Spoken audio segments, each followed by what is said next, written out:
তো পরিমাণ বৃষ্টি হচ্ছে যে এর মধ্যে কি কন্টেন্টটা তোমাদের সাথে শেয়ার করব, কারণ এখন বৃষ্টি ছাড়া অন্য কোনো কন্টেন্ট নেই আমার কাছে। সত্যি বলতে গেলে রান্নাবান্না আমার সব শেষ, সব কাজবাজও শেষ, একমাত্র স্নান করতে বাকি আছে। কারণ বৃষ্টির জন্য চান করতে যেতে পারছি না, আমার মাথা ভিজে যাবে, কান ভিজে যাবে। ডাক্তার বৃষ্টিতে বারণ করেছে ভিজতে, তাই আমি চানও করতে পারছি না। ইতিমধ্যে বৃষ্টিতে আমার কোনো কাজও নেই, তাই তোমাদের সাথে শেয়ার করার মতন সেরকম কোনো কন্টেন্টও নেই। তাই এখন আমি তোমাদের দেখাবো বৃষ্টিতে আমাদের বাড়ির চারপাশের কেমন অবস্থা হয়েছে। তো সেটা যদি দেখতে চাও অবশ্যই পুরো ভিডিওটা ওয়াচ করো। চলো দেখিয়ে দিই। হচ্ছে আমাদের বাড়ির পেছন পাশ। তো এই যে বাড়ির থেকে সিঁড়ি করে নামলাম এবং নেমে এই যে মাটি আর এই যে পুকুর, আর একটুখানি আছে পুকুরটা ডুবতে। পুকুরটা ডুবে গেলে আমি যেখানটায় দাঁড়িয়ে আছি এই মুহূর্তে এখানটায় জল চলে আসবে, এরকমই পরিস্থিতি।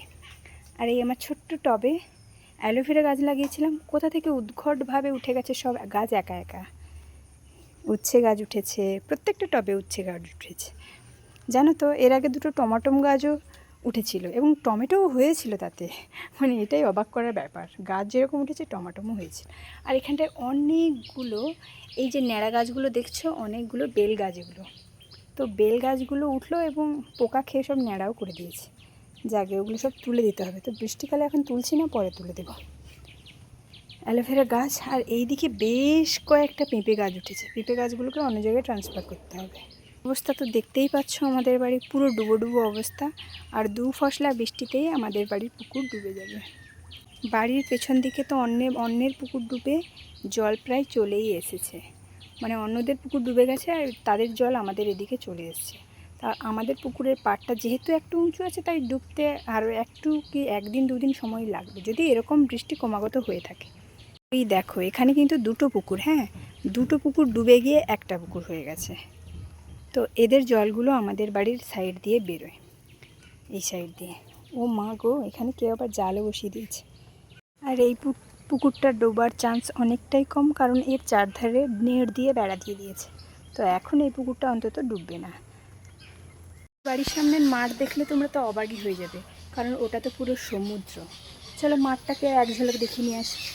বঙ্গোপসাগর, বিশাল বড় বঙ্গোপসাগর। জানি না এই পাখিরা এত কিচিরমিচির কেন করছে, মনে হচ্ছে ঝড়ের পূর্বাভাস। আগে আমার এই মুহূর্তে সেরকম কোনো কাজ ছিল না, তাই তোমাদের সাথে গল্প করতে করতে চলে এসেছি আমার পাশের বাড়িতে। যেহেতু এখন বৃষ্টির দিন, তাই বিছানা দেখলেই আমি ল্যাটখড়ের মতো পড়ে যাই, তাই এখানটায় পড়ে গেলাম। ও হ্যাঁ, তোমাদের তো একটা কথা বলাই হয়নি, আমি তো রান্না তখনও বসাইনি, কিন্তু আমার তখন খিদে পেয়ে গেছিলো। আর এদের ঘরে হয়েছিল ঘুগনি, আর আমি ঘুগনি নিয়ে গেছিলাম, ঘুগনি মুড়ি খেয়ে নিয়েছি সকালের টিফিন। তাই দুপুরে রান্না শেষ হয়ে গেছে, কিন্তু খেতে আমার ইচ্ছে করছে না। আর এই কয়েকদিন বিপত্তারিণী ব্রতর জন্য নিরামিষ চলছে। আজকে নাকি লাস্ট বিপত্তারিণী ব্রত, এবং আজকেও আমাদের ঘরে নিরামিষের ওপরে সেরকম কিছুই করিনি। ডাল আর আলু মাখা করেছি, খয়েরি আলু মাখা আর কমলা ডাল। যাক, ভাত পরে খাবো, কারণ ঘুগনি মুড়ি খেয়েছিলাম, এখন খিদে নেই, এখন একটু ঘুমিয়ে নিই। সরি, আর একটা কথা তো তোমাদের জিজ্ঞেস করাই হলো না, তোমাদের বাড়ির পাশের বৃষ্টি কেমন এবং পরিবেশটা এখন কেমন, ডুবো নাকি ডুবে কাত? অবশ্যই কমেন্ট বক্সে কমেন্ট করে জানাবে। এবং সত্যিই কি আমাদের এদিকে তো মনে হচ্ছে আজকে আরও বেশি বৃষ্টি হবে এবং ঝড় হবে। আমাদের পুকুরটা যে ডুবতে বাকি আছে ওটা টুপ করে ডুবে যাবে। যাই হোক, তোমাদের কাদের পুকুর ডুবছে এবং কে কত মাছ ধরছো, অবশ্য আমি এখনও অবধি একটাও মাছ হাতে পাইনি, একটা চুনো মাছও ধরতে পারিনি। আমার বাড়ির পাশে একটা, ওই যে দেখালাম তোমাদের, ওখানটায় জাল বসিয়ে দিয়েছে একজন। আমি ভাবলাম ওখানটায় গিয়ে দেখবো ওখানটায় কী মাছ পড়ে। ও মা, গিয়ে দেখে আগে থেকে কে জাল মেরে দিয়ে চলে গেছে। যাকে দেখবো, বৃষ্টির মধ্যে যদি মাছ ধরতে পারি অবশ্যই তোমাদের সাথে শেয়ার করব। আর তোমরা কে কত মাছ ধরছো সেটা অবশ্যই জানিও। আজকের ভিডিওটা এই পর্যন্ত, কেমন লাগলো জানিয়ে যেও। আর হ্যাঁ, ভালো থেকো, সুস্থ থেকো, সবাইকে ভালো রেখো। টাটা।